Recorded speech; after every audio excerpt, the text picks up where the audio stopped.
Hey guys, tonight we will delve deep into the shadows of British royal history to uncover the story of King James the first monarch to unite the two kingdoms of England and Scotland. A man whose life was a series of breathtaking contradictions. Just imagine. A king who personally wrote treatises condemning homosexuality as a horrific sin on par with murder, yet openly surrounded himself with male lovers, even building a secret passage through the wall that led directly from his royal bedroom to his lovers' chambers. During the 1600s, all of London whispered about this stark contrast. They said that if his predecessor, Queen Elizabeth, was a powerful and masculine king, now they had an effeminate queen upon the throne. James I, a nervous man possessing a sharp intellect, lived a life torn between his religious convictions and uncontrollable personal urges. This is not just a story of power, it is a tragedy of hypocrisy, forbidden love, and malicious plots. Let's lift the veil on 15 unbelievable facts that shaped the reign and destiny of this complex king. So, before you get comfortable, take a moment to like the video and subscribe, but only if you genuinely enjoy what I do here. Now, please comment below and let me know which city you are watching from and what the exact time is. Now, dim the lights, maybe turn on a fan for that soft background hum, and let's ease into tonight's journey together. End of crossed. James VI of Scotland and I of England ascended the thrones of two ancient realms in the early 17th century. Yet his beginnings were humble and fraught with peril. Born on June 19, 1566, at Edinburgh Castle, James was the only surviving child of Mary Stuart, Queen of Scots, and her second husband, Henry Stuart, Lord Darnley. His mother, a granddaughter of Henry VIII of England, was renowned for her fierce intelligence and turbulent reign, while his father, although handsome and charismatic, proved an unstable partner whose ambition and temper sowed discord at court. In the months following James's birth, scandal and violence engulfed the Scottish court. His father was murdered in February 1567 under mysterious circumstances, and his mother, beset by political intrigue, was compelled to abdicate in July of that same year. At barely 13 months old, James became King of Scotland, a toddler monarch in name, but powerless in reality. The tiny sovereign's early years were marked by regents and guardians, each vying for influence over the infant king's person and the vast patrimony that accompanied the crown. His principal guardian, James Douglas, Earl of Morton, oversaw the realm until his own downfall in 1579, after which a succession of Protestant nobles assumed control. The young James, calling himself God's means, was shuttled among palaces and castles, protected by layers of courtiers and soldiers, yet never permitted to wander far from his retinue. Despite this sheltered existence, James's childhood education was prodigious. From the age of 3, he was taught Latin by George Buchanan, the celebrated humanist scholar whose rigorous curriculum immersed the boy in classical texts. Within a few years, James could read Cicero and Virgil in the original, and he developed a lifelong passion for literature, theology, and philosophy.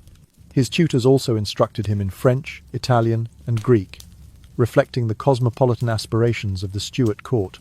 By the time he reached his teens, James had composed original poetry and theological treatises, demonstrating both an erudite mind and a keen sense of rhetoric. Family relationships remained distant but formative. His half-siblings from his mother's first marriage to Francis II of France had all died in early childhood, leaving James without direct royal playmates. Occasional visits from uncles, cousins, and visiting dignitaries offered glimpses of courtly life beyond the nursery walls, but the boy king's affection centred on a small circle of trusted companions. Among these was Esme Stuart, his father's cousin, whom James adored and elevated to ducal rank when he was but 15. This bond supplanted familial bonds in an upbringing defined by political necessity rather than parental care. James's health, though generally robust, was precariously managed by court physicians who treated him with concoctions of herbs, minerals, and early alchemical remedies.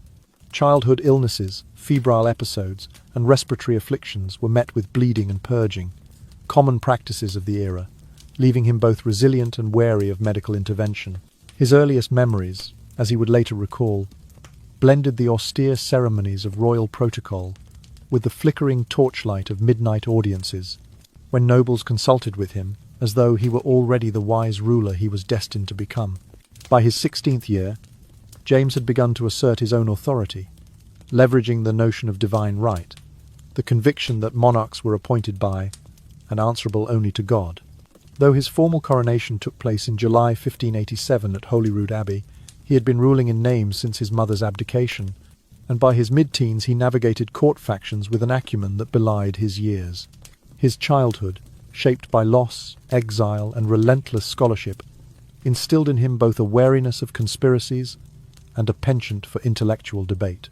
It was this combination of precocious learning and early isolation that forged the man who would later pen works on kingship, theology, and law.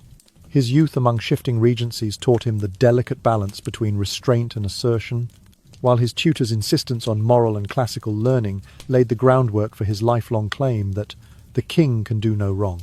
Though his early biography reads like the chronicle of a vulnerable infant monarch bereft of parental guidance, surrounded by power struggles, yet nurtured by scholars, it is precisely this crucible of adversity and instruction that prepared James for the burdens of uniting two kingdoms and navigating the controversies that would define his reign. Thus, the story of James's childhood is one of contrasts. An infant king wrapped in velvet and regalia, yet subject to the same human fears and affections as any child. A pupil of the finest scholars, yet forever cognizant that the value of knowledge lay in its use for governance and doctrine. These formative years, measured in months of custody by rival regents and punctuated by rigorous lessons in the classics, shaped a monarch whose intellect and introspection would stand in stark relief against the vivid contradictions of his adult life. From the earliest days of his youth, James found in his cousin Esme Stuart a confidant and mentor whose presence would shape his formative years. In the year 1579, when James was but 13 years of age, Esme Stuart, then 37 years old, returned to Scotland from France. Though married and the father of children, Stuart quickly assumed a role far beyond that of a distant relative. He spoke the cultivated French tongue with ease, possessed an elegance of bearing and a courtly sophistication that contrasted sharply with the rougher manners of many Scottish nobles. To the impressionable young king, Stuart offered the warmth of a fatherly guide, a teacher of refined tastes, and a companion in intellectual pursuits. Stuart's influence did not go unnoticed. Less than 2 years after his arrival, on the 10th day of September in 1581, James bestowed upon him the ducal title of Duke of Lennox, the sole ducal rank in Scotland at that time. Along with this elevation, James gifted Lennox precious jewels from his own mother's collection, those that Mary, Queen of Scots, had once treasured. Such open displays of favour were unprecedented. Courtiers whispered both admiration and alarm. Admiration for the king's generosity, and alarm at the power concentrated in Lennox's hands. Contemporary observers recorded letters exchanged between James and Lennox, their language rich with devotion. Some phrases read more like the declarations of ardent lovers than the restrained sentiments expected of a monarch and his adviser, leading later historians to conclude that their bond transcended mere political alliance. James's childhood, already marked by upheaval, drew him ever closer to Lennox. His mother's abdication when he was barely 13 months old and the constant struggles among Protestant lords to control the young king left him without the steady guidance of parental affection. The boy king, shuttled from regent to regent, had known isolation. It was Lennox who offered him solace, shared readings of classical texts, whispered discussions on theology, and gentle counsel when the intrigues of the court grew too heavy for his tender years. Yet this intimacy engendered resentment among factions of the Scottish nobility, who accused Lennox of manipulating the monarch's affections to further his own ambitions. Tensions came to a head on the 23rd day of August in 1582. While hunting near Ruthven Castle, James and his retinue were ambushed by a group of disgruntled nobles. Their aim was clear: to wrest control of the young king from Lennox's influence. The attack, later dubbed the Ruthven Raid, left the 16-year-old monarch in tears, shaken by the betrayal of men he had considered friends. Bound and taken captive, James spent the next 10 months confined first in the castle's dungeons and then under guarded house arrest. During this period, he experienced the profound loss of security he had felt in Lennox's presence, an emotional blow that would echo throughout his life. Under duress, James was forced to consent to Lennox's exile from Scotland. The ducal estates were seized, and Lennox departed northward into France, leaving a heartbroken king behind. Yet their connection proved resilient. In secret correspondence, James and Lennox continued to exchange letters, some speaking of strategic matters of state, others suffused with longing and loyalty. These letters, smuggled through loyal couriers, testify to the depth of their shared bond, even as they were physically separated by political necessity. In May of 1583, news arrived in Edinburgh that Lennox had fallen ill in Paris. He died there in early May, leaving James bereft. In a final act of devotion, Lennox's heart had been embalmed and entrusted to steadfast friends who conveyed the precious relic to Scotland. When the small casket was delivered to James's hands, it became more than a keepsake. It embodied the enduring connection between boy king and mentor. Friends and courtiers alike spoke in hushed tones of the grief that overtook James as he held the preserved heart, a poignant symbol of a relationship severed by exile and death, yet unbroken in esteem and affection. These events, Stuart's arrival, rapid elevation to Duke of Lennox, the violent Ruthven raid, 10 months of captivity, and the final return of an embalmed heart, form a narrative of intense loyalty and personal loss. They illuminate how a teenage monarch, deprived of parental support, found in a much older cousin the emotional anchor he so desperately needed. The story of James and Lennox is not simply one of political alliance. It is a tale of a friendship that defied the conventions of power and the strictures of society, a friendship that left an indelible mark upon a king whose early years were shaped by upheaval, scholarship, and the steadfast devotion of one remarkable man. Upon his marriage to Anne of Denmark on the 23rd day of November, in the year 1589, James solidified a dynastic alliance, but found no companionship of mind or heart within that union. 7 children were born of this marriage. Henry Frederick, Prince of Wales, on February 19th, 1594. Elizabeth Stuart on August 26th, 1596. Margaret Stuart on December 28th, 1598. Charles Stuart on November 19th, 1600. Robert Stuart on April 16th, 1602. Mary Stuart on April 8, 1605. And Sophia Stuart on June 19th, 1606. Yet these offspring did not bridge the gulf he felt between himself and his queen. Anne was reputed to possess steadfast piety and gentle manners, traits admired in a consort but deemed insufficient by James, who, like many members of European courts in the late 16th and early 17th centuries, regarded women as naturally inclined to weakness and lacking the rational acuity he valued in companions. In contrast to his dutiful marriage, James's affections were directed more publicly toward his male companions. Court observers noted a king at ease in the company of gentlemen whose youth, wit, and refinement he celebrated. The corridors of Whitehall and Street, James's palace echoed with whispers of clandestine meetings, soft laughter exchanged behind tapestries, and the subtle scent of imported French cologne. Unlike his discreet marital ceremonies with Anne, James bestowed on his favourites tokens of affection in the form of rings, gloves, and bespoke garments, trappings more intimate than any crown could convey. James did not confine these displays to private chambers. On multiple occasions, chroniclers recorded in hushed Latin that the king greets his male companions with lingering kisses upon their lips or cheeks. Suits of velvets and satins were cut to allow the discreet passage of arms around waists, and it became common knowledge that certain gentlemen lodged within the royal bedchambers' antechambers, sharing heated conversation under a single canopy. The streets of London soon rang with barbed couplets. Our new queen is but a blossom pale, while our king finds bloom in princely mail.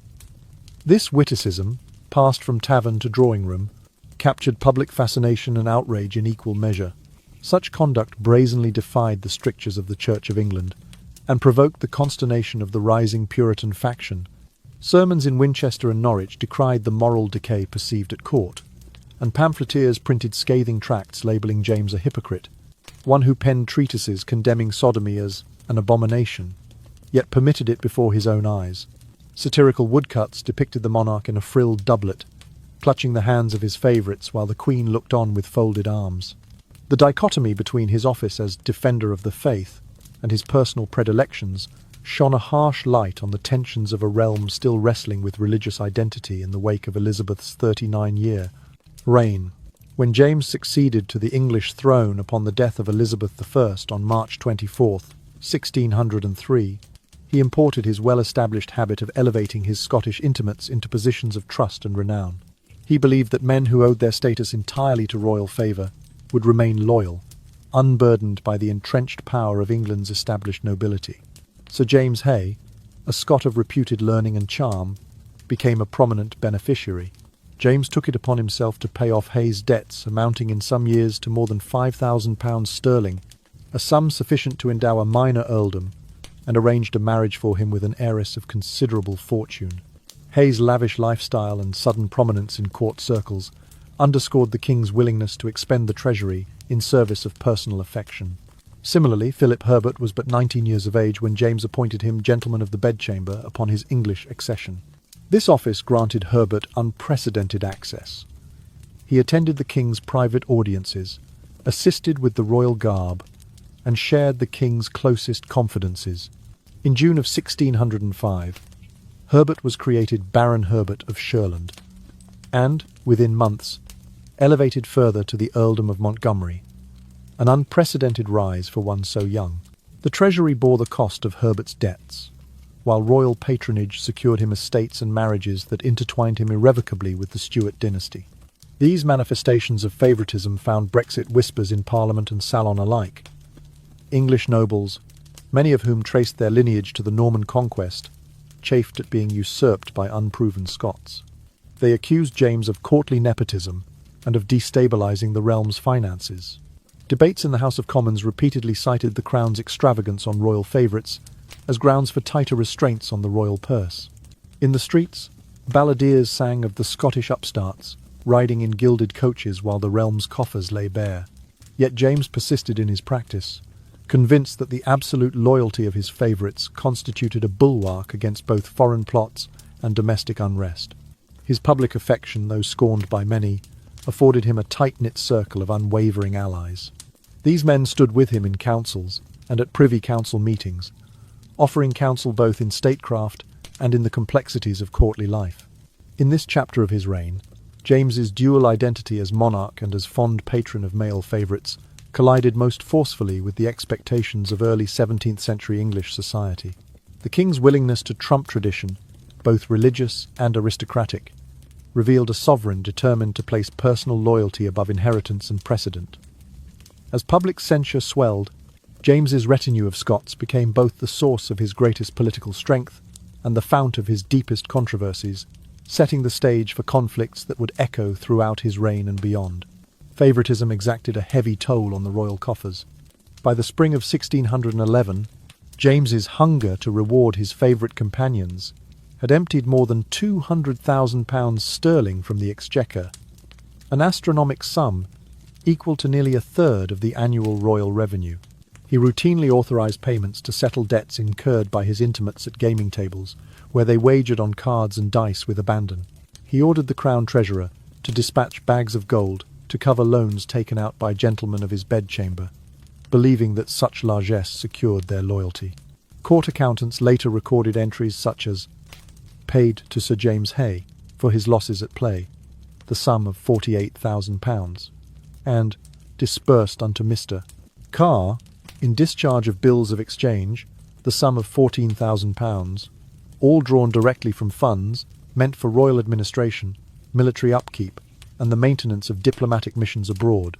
English nobles, long accustomed to a predictable cycle of taxation and expenditure, were incensed. They saw lands and titles slipping into the hands of Scottish upstarts, men of comparatively meagre lineage, many of whom had received only a gentleman's education. These nobles, whose pedigrees traced back to the conquest and beyond, watched as the king lavished honours upon favourites whose principal qualification was the intimacy of their affections. Bitter rumours spread through Westminster halls and London taverns that the Scotch fellows had become gatekeepers to the throne, dispensing patronage on whims rather than merit. Political factions formed in reaction. Some urged Parliament to curtail the Crown's spending power, while others quietly conspired to undermine the king's closest allies. Hearings in the Star Chamber and Privy Council reviews probed the legality of these expenditures, yet James remained unmoved, convinced that personal loyalty must trump institutional propriety. Among his Scottish favourites, one man rose swiftly to prominence and infamy: Robert Carr. In the summer of 1607, during a jousting tournament held on Whitehall's Tilt Yard, Carr suffered a severe head injury when his opponent's lance shattered, the splintered wood piercing his helm. The young man recovered miraculously under the attentive care of the king, who is said to have nursed him back to health in private audiences that lasted late into the night. James took to teaching Carr classical Latin, walking him through passages of Cicero and Virgil, and even inviting him to dine at the royal table. Carr's handsome visage and quick wit made him the darling of court, and he soon occupied a place of singular honour as the king's most sought-after companion. Yet Carr's star burned bright for only a few short years before it plummeted. In April of 1613, James agreed to the imprisonment of Sir Thomas Overbury in the Tower of London, an act prompted by Overbury's outspoken objections to Carr's proposed marriage to Lady Frances Howard, a union over which political and personal ambitions clashed. Overbury languished in the Tower until the 9th of September, 1613, when he died under mysterious circumstances. At first his death was attributed to natural causes, but mounting evidence and persistent rumours of foul play prompted a formal inquiry convened in July of 1615. The investigation revealed that Lady Frances Howard had orchestrated a plot to poison Overbury. Carr himself was implicated when his correspondence with the king was introduced as evidence of neglect and misuse of royal authority. Though Carr maintained his innocence, the verdict found him guilty of complicity in the murder. He was stripped of his titles and condemned to 7 years' imprisonment in the Tower. His fall from grace was swift and brutal, a cautionary tale of how proximity to absolute power could bring both fortune and ruin. With Carr disgraced and banished from the king's favour, James turned his affections to a new favourite, George Villiers.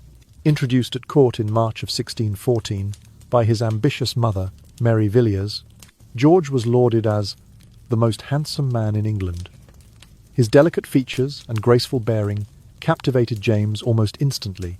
The king rewarded him with a cascade of titles, made Baron Villiers in April, elevated to Earl of Buckingham by September, and finally created Duke of Buckingham on the 28th of November, 1615. To ensure their private moments went untroubled, James commissioned a secret passageway linking his royal chambers in Whitehall Palace directly to Villiers' apartments, a marvel of discreet engineering that testified to both the king's indulgence and his need for intimacy. Their relationship was declared in no uncertain terms. During a celebrated gathering of the House of Lords on the 2nd of February, 1617, James compared his devotion to Villiers to the sacred friendship of Jesus Christ and St. John the Evangelist, declaring, "As Christ had his John, so I have my George." This public avowal, recorded in the annals of the Parliament rolls, sent shockwaves through both the Anglican establishment and the emergent Puritan movement. It was no mere courtly compliment, but a theological declaration. The king equated his bond with Villiers to a scriptural model of perfect spiritual union. By lavishing peerages, estates, and sumptuous annuities upon Villiers, James further strained the royal finances, yet he remained undeterred. In the king's view, Buckingham's unwavering loyalty and the affection that bound them outweighed the murmurs of discontent among the realm's oldest families. Thus, through Carr's tragic fall and Buckingham's meteoric rise, James I's court became a stage upon which personal affection, political power, and financial excess played out in ever more dramatic fashion, each act guided by a sovereign for whom the bonds of love and loyalty would always transcend the strictures of state. Under the patronage of George Villiers, the fortunes of the Villiers family swelled to astonishing heights. Mary Villiers, George's mother, was elevated in rapid succession from Lady Mary to Baroness Villiers in the spring of 1614 to Countess of Buckingham by early 1615, and ultimately to Duchess of Buckingham on the 12th day of June in the year 1617. With each advancement, Mary acquired estates and influence that rivaled those of ancient noble houses. She invested shrewdly in landholdings across Buckinghamshire and Wiltshire, negotiating leases and leveraging royal favour to secure mortgages at below-market interest rates. Her rise was more than ceremonial. It was a carefully orchestrated consolidation of wealth and power, made possible only through her son's intimate bond with King James. Among the most tragic consequences of Mary's ambition was the enforced marriage of her younger son, John Villiers, to the young Frances Coke. Frances, the only daughter of Sir Edward Coke, a preeminent jurist and former Lord Chief Justice, was but 13 years old when the union was contrived. Contemporary accounts describe how Frances was brought to the Villiers estate under the pretense of a formal dinner. In the stables behind the great house, she was restrained by servants at Mary's behest, bound to the bed by linen straps, and threatened with a riding whip until she yielded consent to the marriage contract. Witnesses at the ceremony, held on the 15th of May, 1617, recalled the sight of Frances weeping openly, her cries muffled beneath a lace handkerchief. In the years that followed, whispers of her infidelity circulated, and she was ultimately confined to a remote manor in exile, a tragic casualty of her mother's relentless pursuit of dynastic advancement. Mary's machinations did not end there. In 1619, she turned her sights on Catherine Manners, the widowed Countess of Rutland and heiress to one of the largest fortunes in England. Despite Catherine's staunch adherence to the Protestant faith, a matter dear to James's own policies, Mary engineered a ruse to compromise the Countess's reputation. Invited to dine at the Villiers residence on a balmy evening in late April, Catherine was detained by feigned illness and forced to remain overnight. That very night, George Villiers joined her chambers under Mary's watchful escort. By dawn, Catherine's father, convinced his daughter's honour had been besmirched, demanded that Buckingham rectify the matter through immediate marriage. The wedding took place on the 16th day of May, 1620, with Catherine resigning herself to life as Duchess of Buckingham. Though the alliance was advantageous to the Villiers' fortunes, it cemented Mary's reputation as a formidable and unscrupulous political operator. In the final years of James I's life, the influence of the Villiers family extended even to the king's medical care. As his health deteriorated, he suffered recurrent bouts of gout and malaria. Official court physicians were unable to halt his decline. In March of 1624, when the king's condition grew dire, George Villiers summoned a coterie of herbalists, alchemists, and unlicensed practitioners to tend to his sovereign. These men administered a daily regimen of liver tonics and concoctions of mercury and botanical extracts, purported to cleanse the body of humours. Some contemporaries whispered that these remedies served as veiled vehicles for arsenic or other toxins, gradually undermining the king's vitality. When James passed away on the 27th day of March, 1625, at the age of 70 years, accusations swiftly followed that Villiers had deliberately poisoned him. Decades later, in his 2018 book, historian Benjamin Woolley surveyed the available evidence and suggested that the so-called poisoning could have been the accidental result of impure medications, though he did not dismiss the possibility of a calculated act driven by political ambition. The final testament to James's unconventional personal loyalties lies in his choice of burial site. Interred at Westminster Abbey on the 7th of May, 1625, his marble tomb was placed conspicuously beside two memorials to his most cherished male confidants. In the Henry VIII chapel rests the heart shrine of Esme Stuart, Duke of Lennox. Stuart died in Paris in May of 1583, but his embalmed heart was repatriated and buried near the king as a symbol of their lasting bond. In the adjoining street, Edward's Chapel, lies the grand tomb of George Villiers, Duke of Buckingham, his monument adorned with effigies of both Duke and King. By situating his final resting place in such intimate proximity to these men, James I made a resounding statement that the affections of his heart, though once deemed transgressive, were immortalized in stone and marble, inseparable from his legacy as sovereign.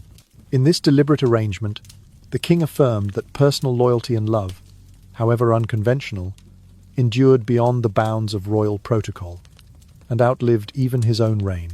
Under the pallid lantern light of Whitehall Palace, the reputation of Robert Carr, once the darling of King James's affections, lay in tatters following the scandal surrounding the poisoning of Sir Thomas Overbury.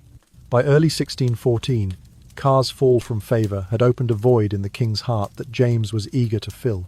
Into this vacancy strode George Villiers, a youth of scant 18 years, whose soft, almost androgynous features and graceful deportment captured the monarch's attention from their first meeting in March of that year. Chroniclers of the time would later comment that Villiers' appearance was so arresting that courtiers whispered he was the most beautiful man in all England, a reputation that preceded his swift elevation through the nobility's ranks. Barely 1 month after their initial encounter, Villiers was created Baron Villiers of Stoke in Surrey on the 22nd day of April, 1614.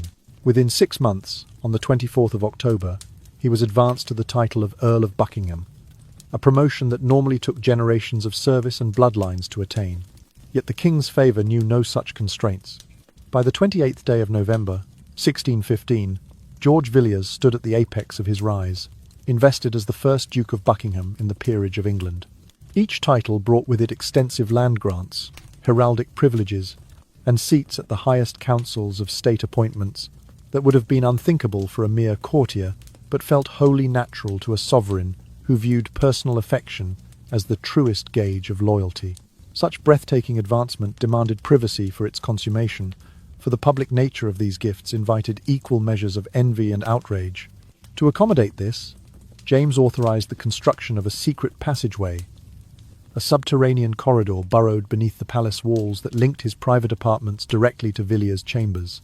The tunnel, lit by concealed sconces and paved with flagstones smoothed by countless midnight footsteps, served as a discreet conduit for their encounters. It was said that courtiers, standing on watch in the antechambers, heard muffled laughter and soft footsteps, but understood better than to inquire. The passage reinforced not only the intimacy of their relationship, but also the boldness with which James flaunted it, weaving personal devotion into the very architecture of his reign. Far from being a mere dalliance, Villiers assumed responsibilities that transcended the traditional purview of a royal favourite. As Duke of Buckingham, he sat at the Privy Council and was entrusted with matters of foreign policy, military appointments, and ecclesiastical patronage. His counsel on the proposed Spanish match, a plan to bind England's future King Charles to a Spanish princess, was solicited alongside that of seasoned statesmen. Judges and ambassadors, once accustomed to the measured voices of seasoned aristocrats, now found themselves taking guidance from a courtier who owed his rank wholly to the king's affection. In public audiences, Villiers would stand at the king's elbow, whispering advice. In private, he drafted dispatches and shaped treaties, his influence extending into every corner of the realm's governance. The nature of their bond took on a mythic quality on the 2nd of February, 1617, when James delivered a historic oration before the assembled peers in the House of Lords. In a voice both solemn and impassioned, the king declared, "As Christ had his John, so have I my George." The words, preserved in the parliamentary rolls, equated the personal connection between sovereign and favourite with the sacred relationship between Jesus Christ and the evangelist John. To use such a sacred comparison in defence of a same-sex friendship was unprecedented and deeply subversive of the entrenched norms of Anglican doctrine. It sent shockwaves, not only through the pious corridors of Lambeth Palace, but also into the pews of parish churches, where sermons were hurriedly composed to counter what was deemed an abomination. Mary Villiers, George's mother, reaped the benefits of her son's unrivalled status. Having been raised to Countess of Buckingham, she soon found herself wielding influence rivalled only by that of the Queen herself. Her correspondence with foreign dignitaries, often conducted with the authority of a royal matriarch, dictated the flow of loans, the granting of monopolies, and the negotiation of marriages. She brokered matches for her younger children, secured leases on lucrative ironworks, and used court festivals to showcase Villiers' magnificence. The Villiers household became an epicentre of patronage, a rival court within the court, all orchestrated by a mother whose acumen matched and perhaps exceeded that of many ministers. Yet this unprecedented concentration of power in one family inflamed resentment among England's ancient nobility. Earls who had served the realm for decades found themselves sidelined. Captains of industry saw contracts diverted to Villiers, controlled syndicates. At every turn, the cry rang out, "The Duke wins every prize, while England's stalwarts are left bare-handed." Political cartoons printed in the spring of 1618 depicted Villiers astride a gilded pig, hoarding bags of gold marked "Royal Revenue," as ragged noblemen stared on in despair. Parliament's petitions grew bolder, demanding audits and the restoration of traditional prerogatives. In the end, the partnership between James I and George Villiers epitomised the epoch's tensions: the collision of personal desire with public responsibility, the conflation of spiritual devotion with courtly favour, the upending of hierarchy by the sovereign's will. The tunnel bore silent witness to whispered endearments and urgent counsel. The vaulted ceilings of the Privy Council chamber echoed with Villiers' strategic advice. Through the Duke's meteoric rise and the matriarchal designs of Mary Villiers, the Stuart court was remade in the image of affection and ambition, entwined an era of discord and fascination that would echo through the years, shaping the monarchy and leaving an indelible imprint on the history of England and Scotland. The power and wealth amassed by the Villiers family under George's rapid elevation became the seedbed for a series of social tragedies that would stain the reputation of King James's court. At the heart of these scandals lay Mary Villiers, an ambitious mother who exploited her son's intimate bond with the sovereign to arrange marriages that served the family's economic interests, rather than the personal welfare of those involved. The most notorious of these arrangements concerned John Villiers, George's younger brother, and Frances Coke, the daughter of Sir Edward Coke, the eminent jurist who had once served as Lord Chief Justice.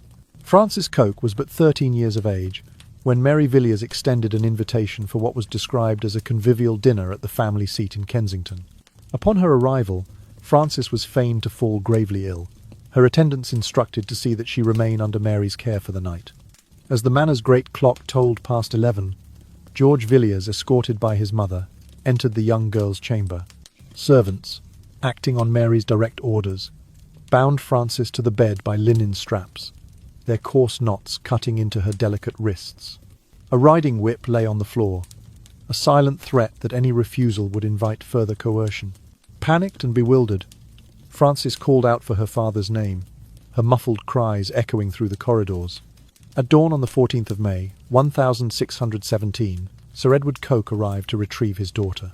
Confronted with the grim tableau of his child in tears and trembling upon a stranger's mattress, he believed her honour irreparably tarnished. Without hesitation, he demanded that George Villiers seal the matter through immediate matrimony. The wedding ceremony, conducted that very afternoon in the private chapel, was marked by Frances's inconsolable sobs and the conspicuous absence of any bridal joy. Contemporary accounts published in the London Gazette and chronicled in Parisian newsletters spoke of a spectacle of familial tyranny, and Frances's plight became emblematic of the moral decay rumoured to pervade the Stuart court. Although the Coke family initially resisted these outrages, they ultimately acquiesced to preserve their standing, their reluctance crushed beneath the weight of royal favour.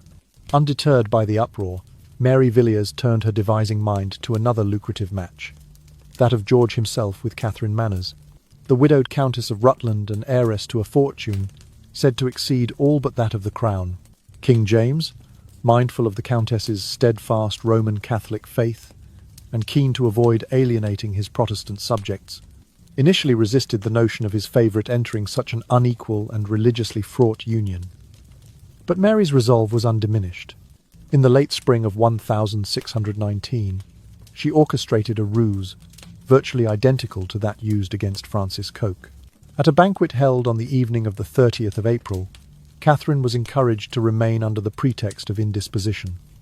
When the last of the guests departed, she found herself the only company in the hall.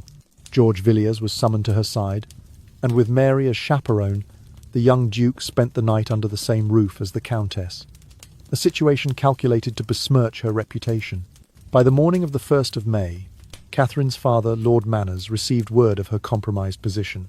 Fearing that his daughter's honour had been violated, he insisted on an immediate resolution, the marriage bond. On the 16th of May, 1620, George Villiers and Catherine Manners were wed in a ceremony attended by a handful of archbishops, chaplains, and a heavy guard of royal soldiers, their presence a reminder of the power that had coerced this union. The match bolstered the Villiers' coffers and secured Catherine's vast estates for the family's use, yet it forever tainted Mary's legacy with accusations of moral depravity. The long-term consequences of these forced marriages were stark. The Villiers clan grew ever more wealthy, their names synonymous with influence and intrigue, but the shadow of these scandals darkened their renown. Mary Villiers acquired a reputation as the very embodiment of avarice, the matriarch who would stop at nothing whether through physical coercion or calculated matchmaking to amass resources and power. George, though he remained the king's darling, could not escape the stigma of his family's manipulations. Whispers in Westminster parlours caricatured him as the pawn of his own blood. These outrages provoked fierce indignation among England's ancient nobility. In private salons and public taverns alike, the court of James I was derided as a hive of lust and rapacity. Petitioners in the House of Commons decried the upstart Scots and their enablers, demanding limits on royal patronage and the restoration of traditional privileges to those families who had served the kingdom for generations. Small clandestine factions began to convene, some numbering a dozen gentlemen of quality scheming to curtail the crown's prerogative, if necessary by force. Though no full-scale rebellion materialized, the discontent fanned the flames of political discord that would, in later decades, engulf England in civil strife.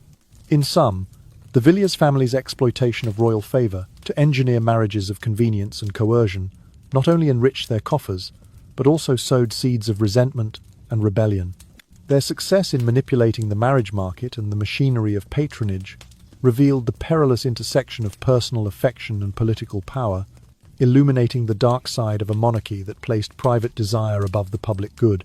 Such is the legacy of the Villiers dynasty under James I, a cautionary tale of privilege unchecked, ambition unbridled, and the human cost of treating marriage as a commodity in the grand game of courtly ascendancy. In the late years of his reign, King James's once robust constitution began to falter under the relentless pressures of age and recurring illness.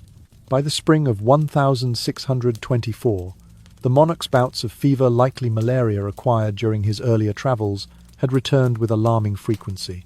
His official court physicians, learned men steeped in Galenic lore but cautious in their prescriptions, found themselves at a loss. When James's temperature spiked again in May of that year, the court plunged into crisis. The king's regular medical attendants were summoned to distant estates or court politics, leaving no qualified practitioner at hand. It was at this critical juncture that George Villiers, now Duke of Buckingham, acted swiftly to assemble an alternative medical team, one entirely outside the Royal College of Physicians. This motley cadre included herbalists versed in obscure botanical lore, itinerant alchemists claiming mastery of the transmutation of humours, and even apothecaries whose credentials were, at best, informal. Their mission was explicit: to administer a regimen of liver tonics and deobstruents, a phrase in common currency at court that encompassed anything from powdered sassafras to dubious metallic compounds. They dispensed these remedies in strict rotation, sometimes doubling doses if the king's spirits appeared low, on the premise that purifying the blood would restore royal vigour. Contemporary observers, courtiers who recorded daily entries in Latin diaries, lamented the chaotic nature of these treatments. One such memorandum, dated June 2nd, 1624, described how Buckingham personally poured a bitter concoction into the king's goblet, urging him to drink deeply for health. Rumour held that this draught contained low concentrations of arsenic, a common tonic in alchemical texts but one perilous in repeated application. Another report from a secretary's notebook noted that the Physicarium changed its formulas no fewer than 3 times in a dozen days, each new potion delivered in a vial sealed with Buckingham's signet ring. Despite the mounting concerns, George's proximity to the king shielded him from immediate sanction. When a trembling James remarked one evening, "You would see me perish, George," the Duke simply dismissed it as the delusions of a fevered mind. His reassurance, uttered on the 20th of July, 1624, carried more weight than any solemn oath, a testament to the intimate trust James placed in his favourite's judgment, however reckless it may have been. As the winter turned to spring in 1625, James's condition worsened. On the 27th day of March, precisely the date of his death, the court surgeon noted that the king's pulse had fluttered like a candle in the wind for more than an hour. News of his passing travelled swiftly, by horse and foot, as official dispatches recorded, and with it came a storm of gossip. Some courtiers, emboldened by the vacuum left by James's demise, openly accused Buckingham of administering lethal doses. Yet the official inquest found no conclusive evidence, no poisoned cup, no incriminating testimony, leaving Buckingham formally uncharged and free to mourn, outwardly, as a bereft friend rather than a suspected murderer. 3 centuries later, in 2018, historian Benjamin Woolley rekindled the debate in his book Poisoned King. Did George Villiers deliberately hasten the end of his sovereign, or was he merely an unwavering attendant, misled by quackery? Woolley sifted through fragments of nursemaids' journals, courtier letters, and surviving apothecary records.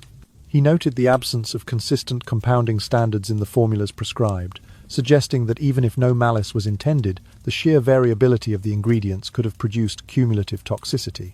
Yet Woolley also acknowledged that the Duke of Buckingham stood to consolidate his power most swiftly upon James's death, giving motive for a darker possibility. In his assessment, the question remains tantalizingly unresolved. Whatever the truth, the death of James I signified the end of one chapter and the dawning of another in the Stuart saga. It was a reign marked by innovation in statecraft and scholarship, yet shadowed by the king's personal fixations. Fixations that led him to empower favourites beyond reason and to entrust his life to remedies as capricious as they were clandestine. In the hush that fell over Whitehall after the royal cannon fired its solemn volleys, one could almost hear the echo of a lesson learned too late, that the bonds of affection, when intertwined with the levers of power, can both elevate and destroy in equal measure. As the nation turned its eyes to the succession of Charles I, the memory of James's final days lingered, a sombre reminder that the most potent cures may prove the deadliest, and that a king's greatest strength can also be his most fatal vulnerability. James I was interred in solemn ceremony at Westminster Abbey on the 7th day of May in the year 1625. The Abbey, long consecrated as the final resting place for English monarchs and sainted figures, witnessed a funeral befitting a sovereign, complete with 21 volleys of cannon fire from the Tower of London and the tolling of bells across the City of London. Yet it was not only James's royal status that marked his burial as extraordinary, but also the proximity of his tomb to those of two of his most treasured companions. Flanking the king's two-tiered monument lie the memorials of Esme Stuart, Duke of Lennox, and George Villiers, Duke of Buckingham, an arrangement unprecedented in English royal funerary practice. Esme Stuart, James's childhood mentor and confidant, had died in Paris in the month of May, 1583. At Stuart's own request, his heart was removed, embalmed, and placed in a silver reliquary before being conveyed back to Scotland. In a gesture that moved contemporaries to marvel, James arranged for Stuart's heart to be entombed near his own marble effigy. That heart shrine was positioned beside a subsidiary vault adjacent to the king's tomb, symbolically binding the two men together across the gulf of death. George Villiers, the flamboyant favourite of James's later years, received his own imposing monument in the Henry VIII chapel, just a few steps from the king's resting place. Villiers passed away in the year 1668, long after James, but the location of his tomb, complete with a recumbent effigy and carved angels, was chosen to reflect the intimate association he enjoyed in life with the sovereign. Thus, in the sacred precincts of Westminster Abbey, the graves of king and companions form a triangular ensemble. James at the apex, Stuart's heart to one side, and Villiers' full tomb to the other. In the strict moral climate of the early 17th century, when the Church of England and the courts of godly Puritan preachers had profound influence over public conduct, James's decision to have his final resting place share the hallowed ground with two male favourites was nothing short of radical. Monarchical burials had customarily emphasised dynastic lineage and the sanctity of the royal office. To subordinate such precedents to personal affection was virtually unprecedented.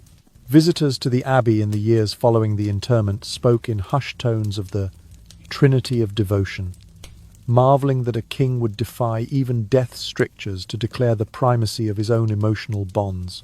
Today, Westminster Abbey's precincts preserve this testament to James's legacy. Pilgrims and tourists alike can behold the two-tiered tomb of James I near the south transept.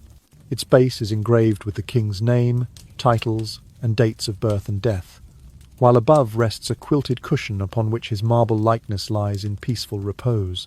On either side, bronze busts of Lennox and Buckingham look outward, their sculpted visages cast in reverent shadow. Guides point out how the tomb was restored in the 19th century, yet the spatial relationships among the three sepulchres were left precisely as they had been laid out in 1625 and 1668, preserving the original harmony of amity that James so deliberately composed. Historians and art critics have long noted that this burial arrangement is among the most eloquent physical statements of James's personal life. It encapsulates the paradox of a monarch who, in the public sphere, upheld the theology and statutes of his realm, yet in the most private sphere of death, openly affirmed the depth of his same-sex affections. The abbey thus stands as a silent echo of the man who wrote treatises on the sanctity of marriage and yet chose to enshrine his heart beside those who shared his intimacy. Through wars of religion, civil strife, and centuries of ecclesiastical reform, Westminster Abbey has maintained the integrity of its chambered vaults. Though the stones have weathered and the monuments undergone careful conservation, the relative positions of James, Stuart, and Villiers remain unaltered. In that fixed constellation, modern visitors encounter more than carved marble and inscribed epitaphs. They perceive the enduring testament of a king who, even in death, placed personal loyalty and love beyond the bounds of convention. And so, nestled among kings and saints, the tomb of James I continues to proclaim a legacy that transcends political power, a legacy defined by the unbreakable bonds of the heart. From the paradox of public proclamation to the sanctum of secret tunnels, James I crafted a legacy unlike any monarch before him. He was the first king of England to have his same-sex liaisons not only whispered about in corridors of power, but memorialized in the very stone of Westminster Abbey. Those 12 astonishing facts, beginning with his treatise of 1599 condemning sodomy as a grievous sin, and concluding with his tomb placed beside two male favourites, form a tapestry of contradictions. They illuminate the complex tapestry of the 17th century, the constant jockeying for political advantage, the manoeuvres of dynastic families, and the evolution of perceptions regarding love, authority, and faith. James's journey led him from public condemnations of vice to the private darkness under Whitehall's floors, from a childhood reliance on Duke Esme Stuart to the near-mythical intimacy he shared with Duke George Villiers, and from scholarly treatises to a death shrouded in suspicions of poison. This sequence composes an epic chronicle of a king, at once indomitable and profoundly human. He reminded posterity that the greater the power one wields, the more vulnerable one becomes to desire, and that the very laws a ruler enacts can be transgressed by the ruler himself. Across those 12 episodes of royal irregularity, each chapter teaches a lesson. The treatise against sodomy reveals how cruelty can masquerade as morality. The doctrine of the king can do no wrong underscores the perils of absolute rule. The secret tunnel betrays the tension between appearance and reality. The coerced marriages of the Villiers family expose the cost of dynastic ambition. The extravagant payouts from the exchequer illustrate how personal favour can hollow out state coffers. The mysterious death suggests how trust can be your undoing. And the shared tombs at Westminster Abbey declare that even death cannot separate loyalty and love. In forging such a multifaceted legacy, James I showed that the line between the public good and private indulgence is perilously thin. He embodied the conflict between ideals and pragmatism, between the lofty rhetoric of divine right and the earthy impulses of the human heart. His life and reign compel us to ask, when a ruler defies the very tenets he espouses, can any institution remain unshaken? In celebrating his scholarly achievements, we cannot overlook his personal contradictions. In mourning his death, we cannot ignore the allegiances that transcended decorum. And so we arrive at the inevitable question for our own time. What do you make of James I, this first English sovereign to embrace his same-sex passions so openly, yet condemn them so harshly on parchment? Was he a victim of his own hypocrisies, a pioneer ahead of his era's moral strictures, or a cautionary exemplar of power's capacity to corrupt? We invite you to share your reflections in the comments below. Do you find in James's story a lesson for contemporary leaders? Does his example challenge or reinforce your understanding of authority and affection? If this exploration of James I's remarkable contradictions has stirred your curiosity, please remember to click the like button and subscribe to our channel. We strive to bring you the most compelling chapters of history stories that thrill, provoke, and reveal hidden truths. Join us next time as we delve into another dramatic epoch, where the interplay of passion and politics forever reshape the world. Until then, may your nights be restful, your dreams enriched, and your thirst for discovery undimmed. Under the aegis of King James I, George Villiers, Duke of Buckingham, transformed his intimate favour into concrete political power. Appointed to the Privy Council on the 4th day of June in the year 1620, Buckingham took his seat alongside England's most seasoned statesmen. On the 15th of July, 1620, James elevated him further to the office of Lord High Admiral, though some records designate him Chancellor of Scotland, which conferred upon the Duke authority over the Royal Navy and the administration of justice north of the border. Through these appointments, Buckingham translated personal affection into formal prerogative, presiding over councils and issuing directives that shaped both domestic policy and foreign affairs. One of the most consequential episodes of Buckingham's political ascendancy occurred during the debates of 1620 to 1621 concerning English intervention in support of the Dutch Republic. The Spanish Habsburgs, under King Philip IV of Spain, had besieged key Dutch cities in what would become known as the latter phase of the 80 Years' War. Encouraged by Buckingham's impassioned counsel, James committed to dispatching funds and troops to aid the Protestant provinces of the Netherlands. An initial outlay of £60,000 sterling was approved by royal decree on the 23rd of December 1620. Yet the treasury, already strained by King James's liberal dolings toward his favourites, proved unequal to sustained military engagement. Despite an earnest beginning, artillery divisions numbering 2 regiments were mustered at Hull in March of 1621. Funds dried up by midsummer. Buckingham's insistence on prioritising personal patronage over fiscal prudence left the Crown unable to honour subsequent instalments. As a result, several regiments were disbanded for lack of pay, and England's allies in the Dutch States General felt abandoned at a critical juncture. Reports from The Hague spoke of "royal promise unfulfilled," a phrase repeated in diplomatic dispatches across Madrid and Paris. Concurrently, Buckingham's deepening entanglement in parliamentary affairs inflamed tensions between the monarchy and the House of Commons. From January through April of 1621, Buckingham attended sessions of the Commons in person, an extraordinary breach of parliamentary custom. Members, accustomed to addressing the king's ministers rather than his personal favourites, bristled at the Duke's presence. Sir Edward Coke, previously an ally of the Crown, delivered a pointed critique on the 9th of March, lamenting that "the king's friend doth supersede the people's trust." Censure motions were tabled, and harsh interrogations of Buckingham's expenditures dominated the Commons' journal entries. When Buckingham attempted to adjourn debates on naval funding by invoking his proximity to the throne, members retaliated with fiery speeches, accusing the Duke of usurping the people's voice and perverting the laws of representation. These conflicts escalated the fissure between James and his parliamentarian critics, setting a precedent for the sharper confrontations that would define the reign of Charles I. By the time James breathed his last on the 27th of March, 1625, the political landscape was already fissured by resentments born of Buckingham's manipulations. Under Charles's rule, these tensions would erupt into the Petition of Right in 1629, and ultimately the convulsions of civil war a decade later. Buckingham's rise exemplified the perils of unchecked royal favour.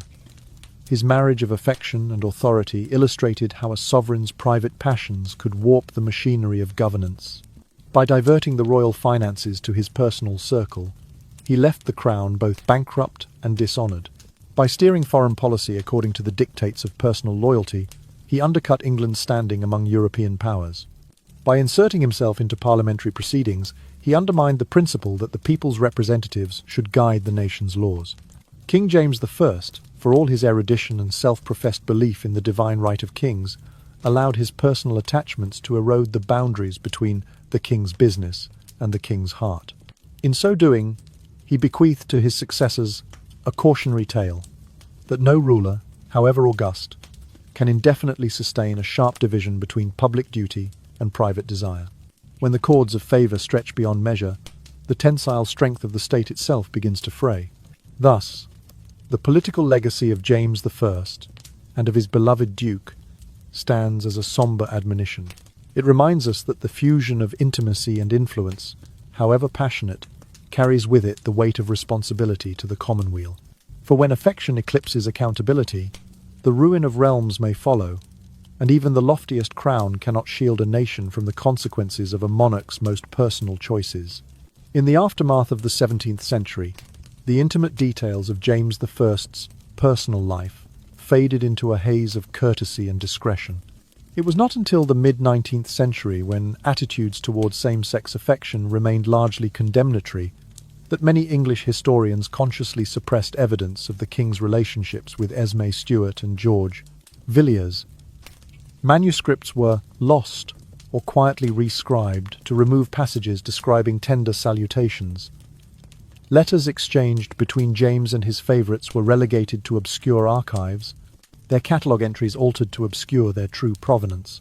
Even the heart shrine of Lennox, originally entombed near the king at Westminster Abbey, was reportedly relocated under cover of darkness in the year 1859, the better to prevent any curious pilgrim from establishing the original alignment of those vaults. These efforts reflected a scholarly consensus of the period. To preserve James's reputation as a learned and pious monarch, any hint of courtly same-sex devotion had to be expunged from the historical record. Yet, with the turn of the 20th century, advances in paleography and the rediscovery of primary sources began to subvert that silence. Archaeologists and archivists at the British Museum and the Bodleian Library undertook careful re-examination of previously sequestered collections. In 1936, a cache of Lennox's letters was unearthed within a private French estate. These missives, penned in James's hand, spoke frankly of "my dearest cousin," and were bound with ribbons bearing the Stuart herald. Paintings attributed to court artists John de Critz and Paul Van Summer, showing Stuart and Villiers among the king's retinue, were authenticated via infrared analysis, revealing inscriptions praising their noble virtues. Poetic tributes, long believed to be the work of anonymous courtiers, were traced through watermark studies to James's own pen, cementing his authorship of lines lauding the gentle graces of both favourites.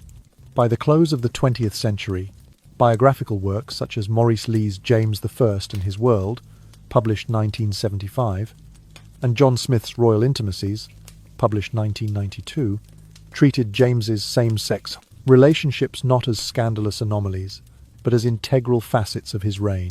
Scholars began to draw comparisons to other European rulers, most notably Ferdinand II of Aragon, who ruled in the late 15th century and maintained close male companionships, and Otto I of Spain, whose own court exhibited similar patterns of elevated favourites. These analyses underscored a broader truth, that hereditary monarchs often navigated the tensions between duty, desire, and devotion in ways that transcended modern binaries of orientation. The new millennium brought further vindication of James's complex legacy. Beginning in the year 2001, interdisciplinary conferences on royal psychology and gender convened at institutions such as the University of Cambridge and the Sorbonne. Papers presented there examined the intersection of power and passion, using James I as a case study in how absolute authority both enabled and endangered personal freedom. Psychobiographical methods, drawing on James's extant poetry and correspondence, suggested that his same-sex attachments provided emotional sustenance in the face of dynastic pressures, rather than mere indulgence in courtly fashion. Concurrently, LGBTQ+ scholars in Western Europe and North America reclaimed James I as an early emblem of emotional liberty. Articles in journals like Renaissance Quarterly and the Journal of British Studies re-evaluated his treatise against sodomy, interpreting it as reflective of his internal conflict rather than simple hypocrisy. Documentaries produced by the BBC in 2014 and by PBS in 2018 featured interviews with leading historians who argued that James's public condemnation of vice coexisted with genuine affection for his male intimates, a duality that mirrored the era's own struggle to reconcile religious doctrine with human experience. Today, the image of James I endures as that of a king of contradictions, celebrated for his poetic contributions to the English language, for anchoring the authorized translation of the Bible, and for forging a union of crowns that set the stage for Great Britain. Simultaneously, he stands as the first English monarch to memorialize same-sex love in both stone and scroll. In the broader sweep of history, James's life invites us to consider how personal longing can both enrich and unsettle the exercise of power, how the statutes a ruler enacts may be bent by the needs of the heart, and how, even centuries later, the quest to understand the private lives of public figures deepens our grasp of the human condition. Alongside the intrigues of politics and the passions of his personal life, James I made enduring contributions to English culture. He was among the first monarchs to recognize and cultivate the flourishing drama of the late Elizabethan stage. In the year 1613, James granted a royal patent to the company previously known as the Lord Chamberlain's Men, elevating them to become the King's Men. Under this new designation, The Globe Theatre, completed in 1599, received additional funding and refurbishment, allowing for expanded seating and improved acoustics. It was during James's reign that William Shakespeare, Christopher Marlowe, though Marlowe had died in 1593, and Ben Jonson enjoyed his direct patronage. Shakespeare's later plays, among them Macbeth, The Tempest, and King Lear, bear the stamp of James's interests in kingship, magic, and human frailty, reflecting themes that resonated with the monarch's own complex identity. Jonson, appointed as a chamber musician to the king in 1621, composed masques such as The Masque of Queens, performed at Whitehall Palace, and celebrated for their allegorical praise of royal authority. Yet their subtext often hinted at the tenuous nature of power, an irony not lost on audiences aware of James's secret tunnels and private liaisons. Academia likewise captured the king's attention. In 1601, James commissioned a committee of bishops and scholars to produce a new authorized version of the Bible in English. Known today as the King James Bible, this translation comprised 76 scholars working from the original Hebrew and Greek texts. It was completed and first published in 1601 and reissued in 1610. Its majestic cadences and stylistic coherence have ensured its continued use for more than 4 centuries. This monumental work embodied James's aspiration to unify religious practice throughout his realms. Yet at the same time he advanced this ecclesiastical achievement, he deepened his entanglements in the same-sex relationships that the Bible he authorized so sternly condemned. The juxtaposition of his cultural patronage and private passions created a potent duality, a monarch who championed literary and theological excellence while navigating personal desires that defied the very scriptures he helped to propagate. James did not confine his creative energies to drama and theology. He also dabbled in poetry and music. Several autograph manuscripts preserved at the British Library reveal verses penned by James himself. One such poem, dated March 18, 1615, opens, "Sweet Lennox, thine eyes like morning dew divided by tempt my soul beyond the rigid law." These lines employ classical imagery, flowers, celestial bodies, and flowing rivers to veil the depth of his affection for Esme Stuart. A subsequent set of verses, likely composed in the winter of 1619, addresses George Villiers. "O Steenie, child of angel's grace, divided by thy voice doth heal my weary heart." Him, in these poems, Steenie evokes St. Stephen, whose youthful purity mirrored Villiers' celebrated beauty. The manuscripts abound in vellum and bear punctuation and capitalization characteristic of the Jacobean era, their provenance verified through watermark analysis and handwriting comparison. Music also featured in James's personal repertoire. Though none of his musical compositions survive in full, references in the state papers mention divine songs performed by the king at court gatherings. These pieces, likely settings of his own lyrics, were accompanied by lute or viol consort, and served both as entertainment and as confessional expressions of his inner life. Court musicians, including John Caprario and Alfonso Ferrabosco the Younger, collaborated with James, adapting his melodies for performance at court masques and private assemblies. James's cultural legacy situates him firmly within the English Renaissance. His patronage of Shakespeare and his support for the King's Men helped ensure that London became the epicenter of English drama. The authorized version of the Bible stands as a linguistic milestone, rivaled only by Chaucer's Canterbury Tales in its influence on English prose. Yet the same man who commissioned these works also pursued personal relationships deemed scandalous by his contemporaries.